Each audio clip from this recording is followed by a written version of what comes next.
Welcome back. It is the 25th episode of the Laughing Matters podcast, which may not mean a lot to you, but that means a lot to me. So happy 25th episode, everybody. You know, what's funny is I actually planned to talk about this before I realized this was the 25th episode. So it's kind of cool to me. And the thing I wanted to talk to you guys about was that I realized recently that I've done a lot of talking about God, specifically a non-specific God, in a general sense of. And I haven't really talked much about specifics of other religions.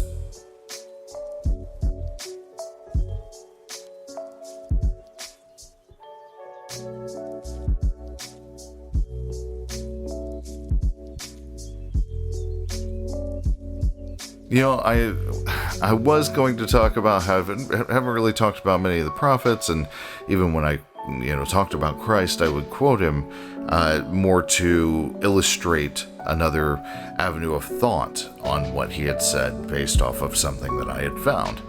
And I don't think I'm gonna ease you guys into it. I don't think I want to ease you guys into this. I don't think I want to hang back on that. In the time of this recording, I've made a split-second decision to not do that. Each person's journey and their decisions are exactly that. They are their journey, their decisions. It has to be their relationship with him. It has to be their belief in him. And so they've got to come to that. That's not something, I mean, with some people, I guess it is something, but I can't do that. That might be nice if I could just believe something, but no, I have to understand it first. So that's a journey that can't be told. It can only be found. But I wanted to share with you mine. So in my journey, I had come to an understanding that I needed to choose my prophet. I needed my human connection to this world. I'll get into that. And I elected to pick Jesus Christ because his big asks mirrored what I found to be true. And he's the one whose messages resonated the most with me. You know, he asked the two big ones, which were lined up with my two big ones. You know, belief, faith in, and loving of God, and treating your fellow man well. Yeah, I know this seems all over the place, but why am I sitting here in front of you at 4:28 a.m. looking ragged and strung out, tired? Well, tonight, when I thought about Jesus, which sadly really does not happen as much as it should, I heard the words, "Will, you already did the big one. You believed in God. The rest is so much easier than that." And God was absolutely right. You know, I had a really, really tough time arriving at a belief in God throughout like my entire life. My biggest hurdle when it came to belief, back when I was much, much younger, that would have to be understanding. It's the way I'm wired, I have a harder time than most because if I don't understand it, being an autistic man, that's one of the requirements for integration. If I'm going to believe something, then I need to be able to understand what I believe. I was 7 to 9 years old. I was brought up in Catholicism. It was kind of this hang on tight, because here's all this stuff that happened BC, and, here's all this stuff that happened in the first 98 years of AD. My brain was collapsing. And the whole, this is my body, this is my blood communion, that didn't help. There were a lot of rituals, of worship in the Catholic Church that were never explained to me, or never explained in a way that I understood them. I partook in them. I was there, which I kind of figured counted for something, because I wasn't completely into them the way that the priests were, or some of the congregation were. They just didn't hold special, other than, being the things that I'd seen my whole life. They had a nostalgia to them, but they just didn't do it for me, I guess. I don't know how to describe it. I didn't understand them, so there wasn't a big connection to them. That isn't to say that they don't have greater meanings behind them. It's just that I was never let in on what those great meanings were. Ages 10 to 12, I started really trying to think critically about God. Trying to make that connection through asking questions. And make that connection between the figure that I kept hearing about but never met, and the world that I was living in, made up my entire frame of reference. And I tried to reconcile what I didn't understand with what I thought I did. At age 7, I was just trying to absorb what was being told to me at a rapid-fire pace, and from about 10 on, I had questions. I didn't always know what those questions were, but I knew that they were there. I could feel them. I wanted to ask them, I just didn't quite know how or to whom, because I didn't feel the same way that so many of my congregation did about God and Jesus. So, number one, the first people that you would think to go about questions about it that I'd known for most of my life are out the door, because I didn't relate to it. It wasn't where I was finding God. Prior to my own search, my belief had been told to me and not found. It was only really there because it was installed in me by somebody else. I didn't grow it myself. It was the clothing that I wore, not my skin. And even then, I seemed to understand on some subconscious level that if I wanted to believe, I needed to feel it so that I could start to understand it. At my core, there was something that knew that there was something, but that's where its certainty ended. So I'll skip ahead in the story a few years and speak to what I've come to understand about Jesus. I've never really talked about him on the show, outside of quoting him a few times. I think that has a lot to do with a desire for what I'm talking about, not to be seen as having any kind of specific religious sect that it's tied to, as these concepts that I found are non-religion specific, and far too many people are used to immediately jettisoning info and turning away from the speaker the moment that Jesus is mentioned. So please take what I have to say here unaffiliated from, honestly, anybody out there. It's just, take it as it is. If it resonates within you, then it resonates, because truth resonates. We know this. I don't have to convince you. I just need to tell you about it. So that's what I'm going to do. Yes, I believe that he was a man that pretty much did what the stories of the New Testament told about him doing. Leaving, of course, a margin of error for the possibility that maybe one or two words were misquoted, not quoted exactly correct, because it was, for several of them, it was several years before it got written down.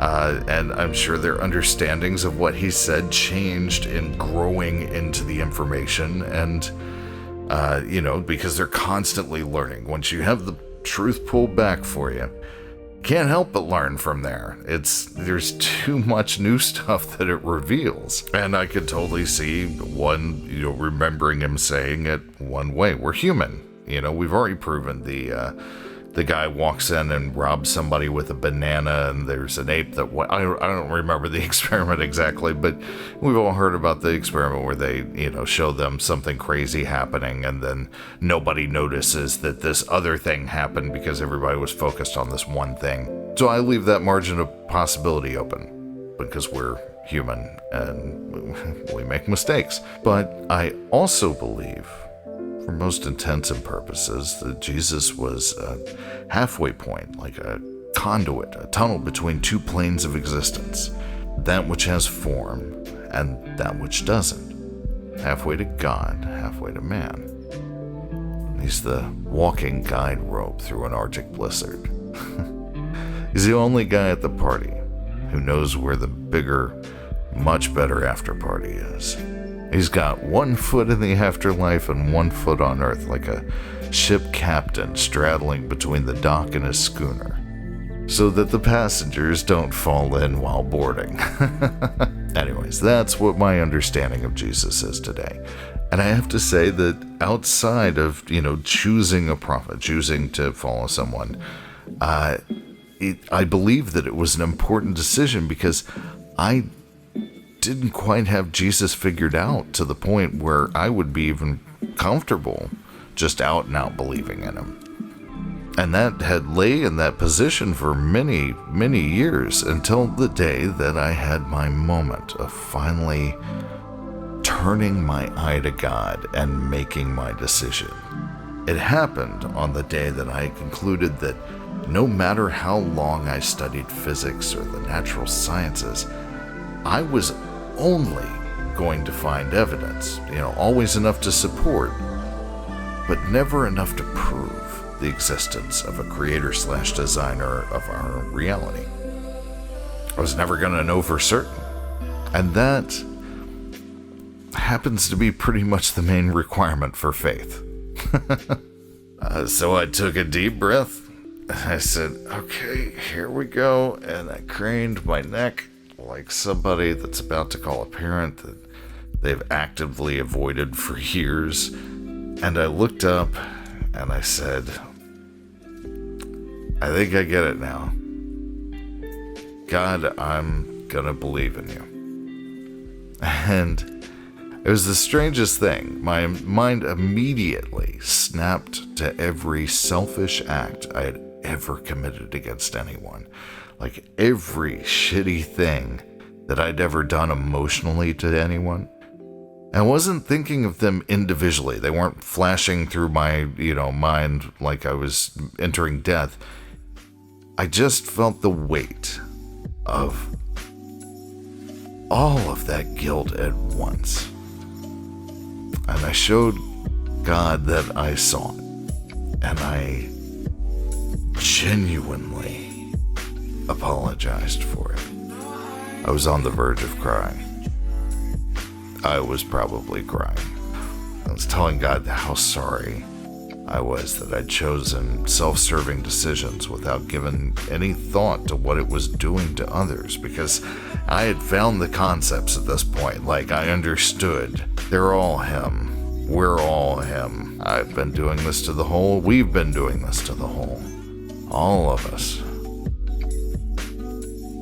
I had been previously educated on what the best next step in exactly this situation was.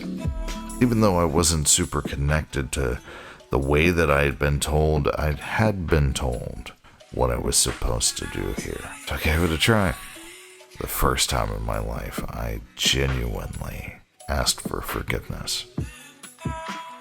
And as I asked, with my voice filled with genuine sorrow for all of these things, I suddenly felt directed to a question. And it wasn't something that was necessarily said to me, but I felt the words course through me. Which of the prophets would I follow? Now, I'd recently been studying passages in the New Testament, making note that several statements made by Jesus took on way deeper meanings when the concepts that I find were applied to them. The concepts that were, I wrote my book, podcast, and show about, of course. And it brought me much closer than I had ever felt to Jesus, a man that I had never met, but I'd heard about all my life, and I'd never had any beef with Jesus. In fact, I think I pretty much always believed that he was more than a man, for most of my life anyways. I just didn't always think that the people speaking of him and acting in his name were always the best spokespeople. So I dropped all of that and I said to God, I will take a leap of faith and believe that Jesus was the Son of God, and that in some way that I can never hope to understand while I'm alive, that he died for our sins, and that he was a way to return to God, to heaven, once this is all over for me. A moment after I uttered those words, though, I felt the oddest sensation. It was as if this large drop of oil had landed on the very top of my head and began to spread out over my scalp, and moved evenly. The sensation it was leaving behind was like that crazy pins and needles feeling that you get when your limb falls asleep. It was like that, but it was deeper but more pleasant. It was just as strong. Not that no feeling, but something you really want to lean into. And it made its way down my face and my neck. It was evenly flowing down and outward until I was covered from head to toe, every inch of me made of buzzing nerve endings. And I stood there, and as that feeling began to recede just ever so slowly, I suddenly became aware of something else. You see, for about 3 weeks, I had felt this panic push forward to write what I had for the book. I took an extended leave of absence from my work, and I was up for days at a time trying to write down and riddle out what I could. And I missed quite a few meals. Probably can't tell. I've made up for it. Often I would pass out for 45 minutes or so and wake back up and then start back into it. And by the time I told God that I would take that leap of faith in believing in Him and Jesus, I was significantly weak and weary and swaying quite a lot while standing, but my head, during this period of time, my head was crystal clear like a bell. The whole time I was writing, the whole time I was up for days at a time, clear. I was I was swaying from fatigue, when standing. My head, during this entire marathon, was clear as a bell. It's the strangest thing. I felt exhausted, but I could think clearly at any point. And as that pins and needles feeling faded, suddenly my body was clear as a bell too. It felt like my body had undergone some kind of drastic reversion. I felt as if my physical body was new, fresh out of the package. As if all those years of putting tears in my muscle fibers and bursting capillaries and, getting knee injuries and just, they all vanished, and my issues that I'd had all my life with my knees were gone.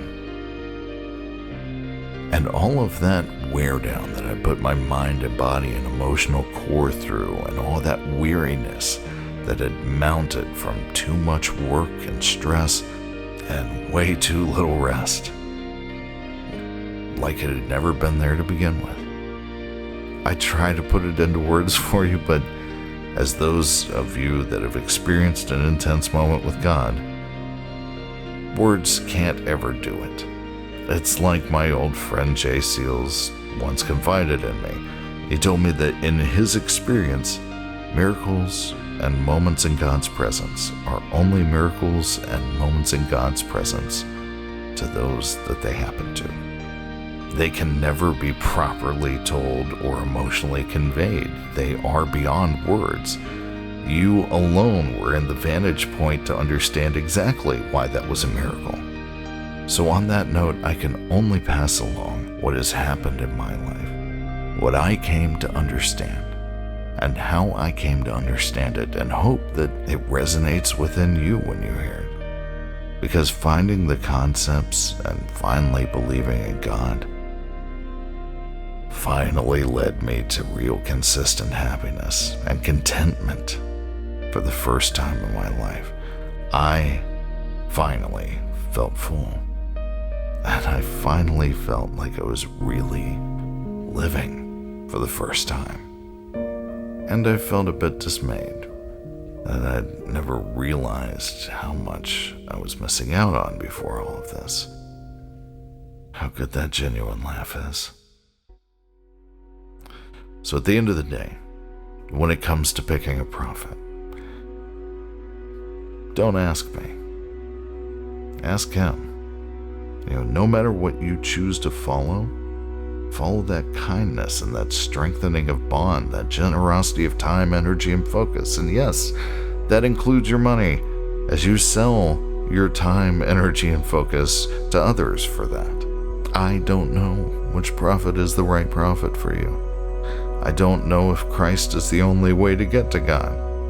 I only know which prophet is the right one for me because not a single one of us knows for certain.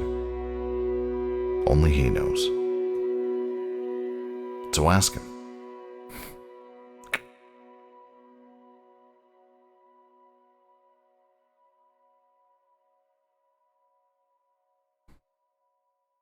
I'm so tired.